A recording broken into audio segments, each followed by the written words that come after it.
Before I get started with this video, I completely forgot to introduce myself, but my name is Marina Taway. I'm a multidisciplinary artist who loves to create a whole bunch of different types of art. I am currently working with oil paints, micron pens, pastels, and that's about it. This video is going to be a review video, so I hope you guys enjoy it, and then I'm gonna get back to where I was in the video. This vlog is gonna be doing a product review, and Blick Art Materials actually reached out to me through Instagram, I think literally like the second day of January, and it was exciting because it's the first time that they reached out to send me a product. And this is not a sponsored video or a sponsored review. This is, they sent me a product for free and they want me to test it out and write a review about it on their site.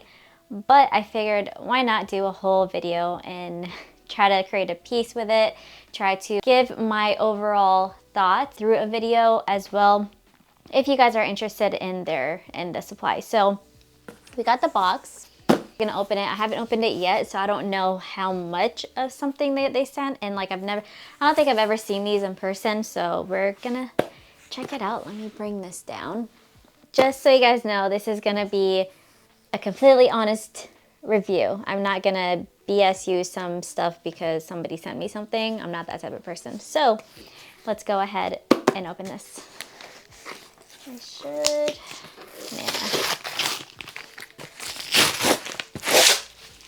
This is some great packing paper. I always save this. I probably won't save the box though because it has a lot of Blick on there. It's a lot.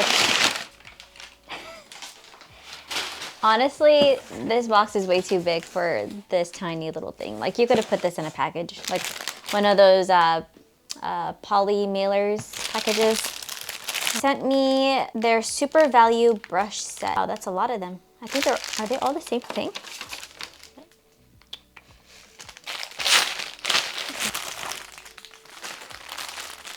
$10 of the same packages, which is honestly wild. Because I think if I wanted to do a review, like one would have been enough. But these are what they sent me. That's crazy. I guess I'm just gonna open one because honestly, like I said, they're all the same, so it wouldn't make sense for me to open every single one. Then maybe for the other ones, I can see if any of like my artist friends wants them, or maybe do like a little small giveaway. So we will see. We have 12 brushes in here. 1 fan, 3 filbert, 1 angular, 1 flat, 1 wash, 4 round, and 1 linear. And typically when I'm painting with my oil paints, I think these you can actually use with, I'm not sure what you can use these with. I am more so of like an oil painter, so I'm gonna end up using them for my oil paints. Typically when I like a brush and I like the way that it feels and how it looks like on the painting that I'm creating, I typically try to stick with it for as many paintings that I can. For this review, we're gonna use these only. I think I'm going to find an image that I want to paint in my sketchbook portrait, because I haven't done a sketchbook portrait in oil paint in, I want to say like 2 months now. We're gonna put these to the test in my sketchbook portrait. First impression, they're very, very light. I think, I don't know if you guys can hear, but if that helps you guys, but it feels like very light, hollow brushes. They're not heavy at all. They're not long either, but they're not like too short. Overall, it's a pretty good size, I guess, brush. If you're the type of person that likes to do this with it, it's probably not gonna be as I guess, comfortable or as long as you would need it, because it's just kind of like a lighter, shorter brush. Bristles, so far, because sometimes with like the super cheapy brushes, if you go like this, the hair already starts coming out, but I'm not getting that so far. You know, they're all pretty locked in there. So that's a good sign. And they feel softer, not too soft. This one does feel very soft, if you guys can.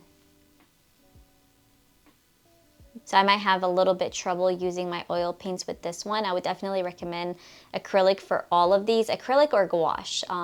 Oil paints, we're gonna have to finesse with these brushes a little bit. So the filbert brush, this one actually feels pretty sturdy. It feels like it has a sense of toughness to it, like pushing back. This one feels a little bit too soft for the sharp angle brushes. I know sometimes you get these and you're like wanting to go pretty hard with the edges, but it doesn't feel like it's gonna go too hard with it.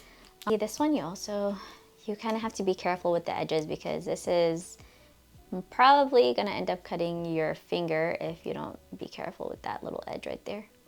So these brushes on their website, they come in a set of 120, which is practically what I got. I got 10 of these packs, and total of 120 brushes is $17.31. And honestly, that is nothing when you are looking at brushes. When when you go to the store, like one brush alone typically costs like $18. You're getting 120, so obviously that's going to tell you that it's going to be a much cheaper quality paintbrush. It might last for a couple of paintings and then you're going to probably have to toss it away.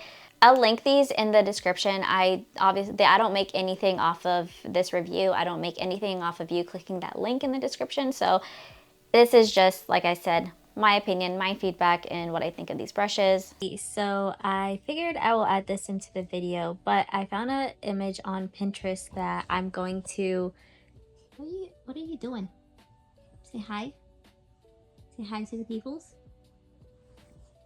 So I found an image on Pinterest that I figured would be good for the painting that we're gonna do with the Blick Art brushes, and I pretty much put it through Lightroom, do a little bit of like color grading to it just for like the colors that I like, and then I import it to Procreate. And what I'm gonna do is I'm going to outline it with on Procreate. And mainly when I outline it, I'm just outlining like the face, the lips, the nose, the eyes, eyebrows, just to kind of place where they are in the image. Typically, like this is the image, right?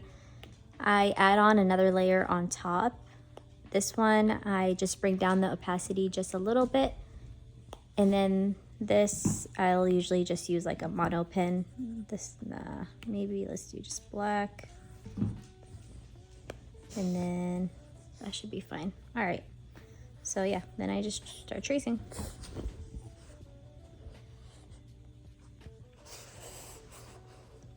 You guys, can I please do my work?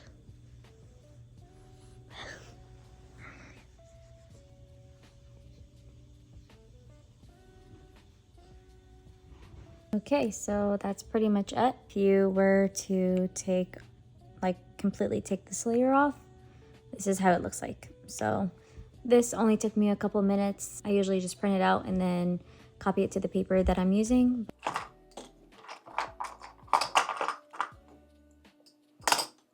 It is gessoed already, so that is one thing that I use on my sketch, like this oil painting sketchbook that I started at the beginning of last year.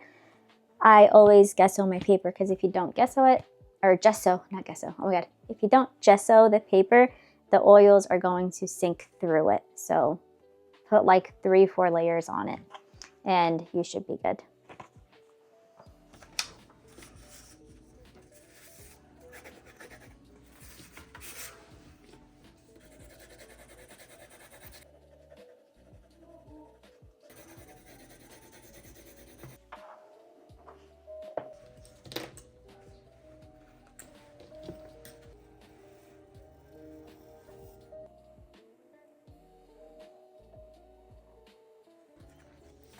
And that's it. Okay, not gonna lie, but I have been procrastinating on getting this painting done. And I feel like it's when I know I have to do something, but I'm interested in something else. And so that kind of takes the back burner. Because also at the moment, I'm creating other videos and other artworks with the electronic dot pen. And I think the painting one is just so different than my other works that I'm currently working on. So it just feels like more of a drag. But I know once I get it done and once I do it, I'm gonna feel like, you know, it's Valentine's Day today. I don't think we have really any plans. I know I need to go to the mall and find an outfit. I just don't know if it's gonna be today. I did get some coffee brewed. I have it in the fridge because I like to have it cool down before I put it on ice and make it into a kind of like a latte. Okay, this is what we're gonna do. I'm gonna make some breakfast, get my latte ready, and then we are going to eat it and head upstairs to start on this painting. Get my mindset in there. Okay, let's do this.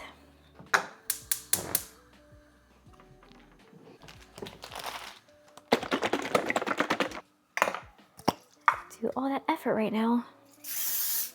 I know the longer it takes me to do something, the more I'm gonna procrastinate, and then it's just gonna be like a never-ending thing. 126. All right, so I've actually been pretty good about tracking my macros this past week, and I used to track them a lot, and I did them for my bodybuilding competition that I did back in like 2021, I believe it's been now.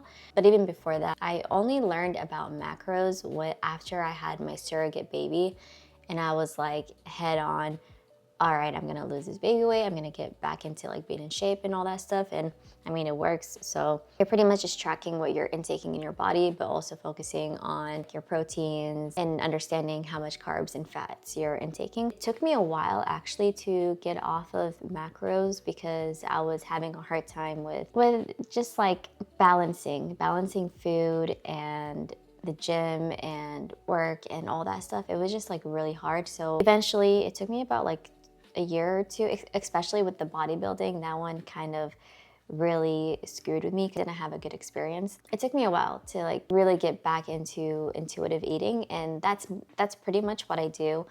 But the only reason I'm tracking my macros now is because we have an event at the end of February, and I just want to tighten up a little bit. I have, you know, a few weeks, so just want to tighten up and feel like my best. Even though I don't eat bad. Like, I eat healthy food. I eat good food. I'm not really like a junk eater type of person. I don't really sit down and like snack. So I guess that's also habits that I've developed later on in life. Right now, I'm just gonna make a sandwich, and typically what I use this sprouted seed bread that we got from Aldi. I use some liquid egg whites from Costco. This is another item that I got from Costco, the Amy Lou chicken sausages. I'm gonna actually put some hummus on the sandwich as well. And then for my milk, we ran out of regular whole milk, so I'm just gonna use this organic almond milk.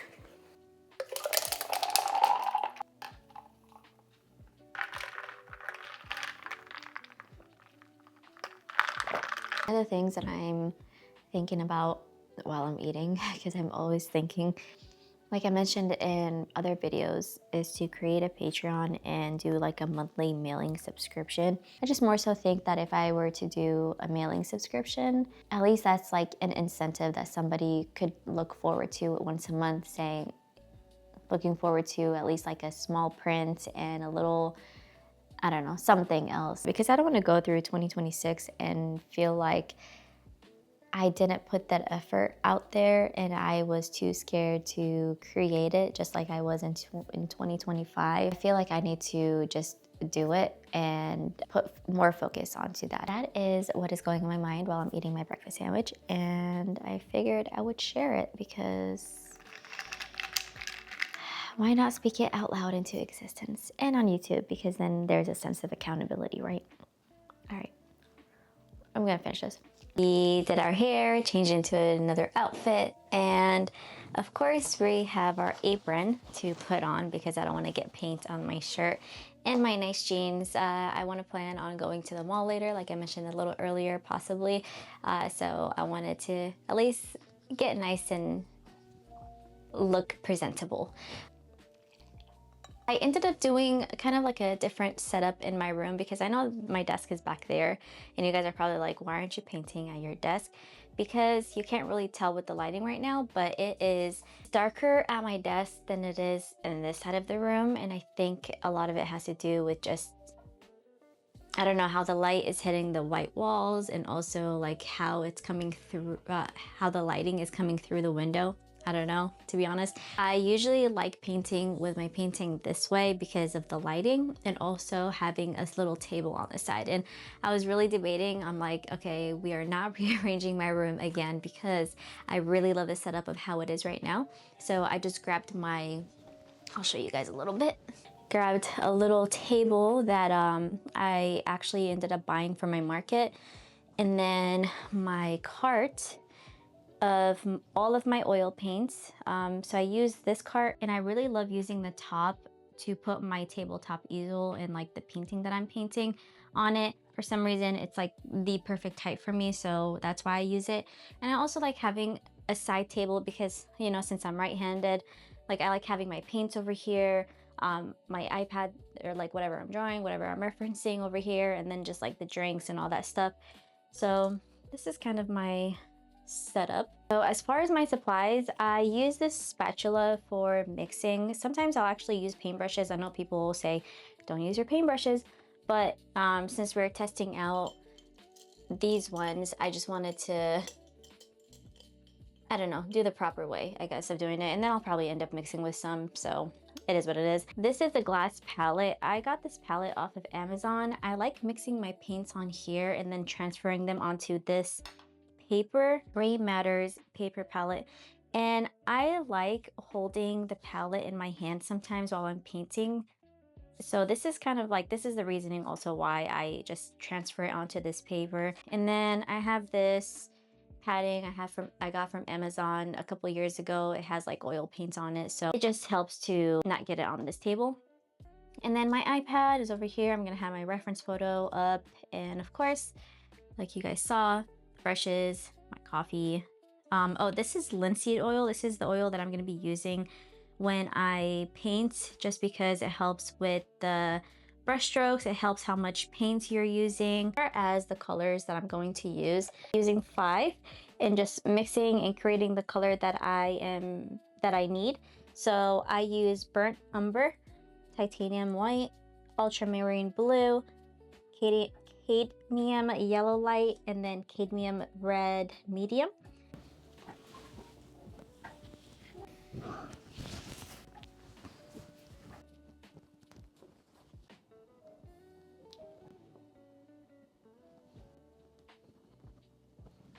And one of the things that I learned is if something is leaning a little bit too much on one end, using its complementary on the other side of the circle, like the complementary color, will help neutralize it. So for example, if you have a tone that's a little bit leaning on the red, you would neutralize it by putting in a little bit of green, which obviously you see that I don't have green here, so I would do blue and yellow to give it the neutralizing effect, if that makes sense. You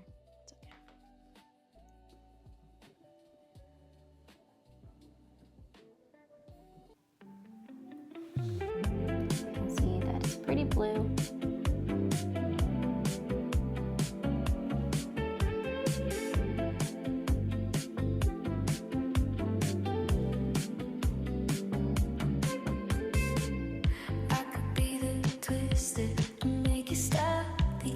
On your cake, the cherry on the top. It's heaven in my heart, and we could find some space. I could be the word to your missing piece, the extra sentimental kind of chemistry. Some people make it hard, to me that isn't the case.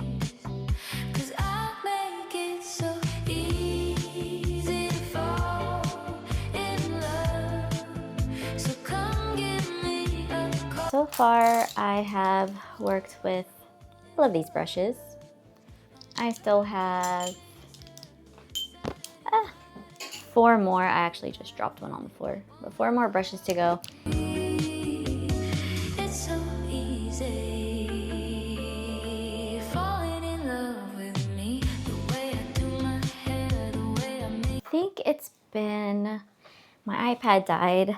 First of all, I think it's been 2.5 hours since I've been painting. One of the brushes just kind of popped off. I think these you can actually like grip them down to get them tightened back up again. But yeah, I'm gonna just try to use it for the rest of the time that I'm creating this portrait. And this is where I am at so far. I'm liking it so far. Obviously, it doesn't look like the picture that I am referencing. It doesn't have to be realistic, obviously, but I think so far so good. I am liking it so far. And all right, I'm gonna take a break. I'm gonna charge my stuff. This is dying. My iPad is dead. And yeah, all right. All right, it is the next day. Also, don't mind the pretty like bare. I only have like a tinted moisturizer on. It's been a very difficult day mentally today. So I ended up finishing my painting yesterday. And I came to the conclusion that I'm not really huge on super realism, and I am trying to work on making the image that I create, the drawing that I create, the painting that I create, not the exact same as the image that I'm seeing. And it kind of goes back and forth in my head because I'm such a perfectionist and I love creating things that are like realistic and, you know, can amaze somebody, but also like I want to have my style and my niche. And so that's the really nice thing about this sketchbook is kind of figuring out and playing around with different vibes and different styles and seeing what I kind of like. But I'm honestly a pretty big fan about how this one turned out. Very different than my other ones, which I think if you go through every single page that I have, you're like, okay, they're all a little bit different from each other. So this was really fun to do. But as far as the paint brushes, okay, so as you can tell, my table down here, it is very, it's a mess. And a lot of my paint brushes, okay, don't come at me, but I did not wash them yesterday. I actually, when we came home, we ended up watching a couple shows, and then I probably came back to my easel around 11:30 at night, and I stopped around like 1 a.m. The last thing that I wanted to do at 1 a.m. is clean your brushes, which don't do that. Make sure to clean your brushes. They're still soft enough for me to actually go in and clean them off with some dish soap and some like oil to condition it. But overall, my thoughts on this, using them for strictly oil painting, because I honestly don't think these are the type of brushes that you would use for oil painting in general. I think, I mean, obviously these are more so for like acrylic or gouache, but like if you're the type of artist that just wanted to create a painting and you just wanted to use some type of tool for beginner, or even like honestly, I feel like more professional artists would would do great with these brushes just because of like the technique they may use. I definitely think it's worth it. It's very lightweight. The only cons that I have really with it is like these ends over here. If you're not like careful, you can probably cut yourself with that. And then these pop off. One of them popped off, but I kind of like squished it back down. I don't really like understand when to use a number of the brush to a specific area of a painting. Obviously, you can probably find tutorials on that in other videos. I just kind of go with how I am feeling and my gut and what is telling me, you know, the best brush is going to be for that section. I'm pretty happy with them. Super grateful that, you know, Blick reached out and said if I wanted to try them. Honestly, just wanted feedback about the brushes to just leave a review on their site. But the brushes did a pretty good job for the painting that I did. Hey, don't chew my brushes. That's not yours. I'm gonna put a quick pros here, cons here about my thoughts, what I think about the brushes. And if you have any questions, please don't hesitate to put them in the comments below. I'm more than happy to answer any questions that you may have. If you want to see any other products and you want me to review them or give you guys some feedback, please let me know in the comments. I would love to do more hangout videos, more kind of art process videos, more art tools videos, whatever type of thing. It'll actually give me some ideas for my upcoming videos. I know my next one is going to be in Lumino Heart Ink electronic dot pen. And I also do have like just a regular hangout with me type of video coming up. So in the meantime, thank you guys for being here. Thank you for watching this video, spending some time with me. I wish I would have gotten more of my art painting for the video, but I think I just kind of like zoned out and started going ham. But yeah, thanks so much again, you guys. Hope you guys have an amazing rest of your week. We are we are halfway through February, which is wild to me. As always, don't forget, love yourself, love your family, love your life. Bye guys, see you in the next one.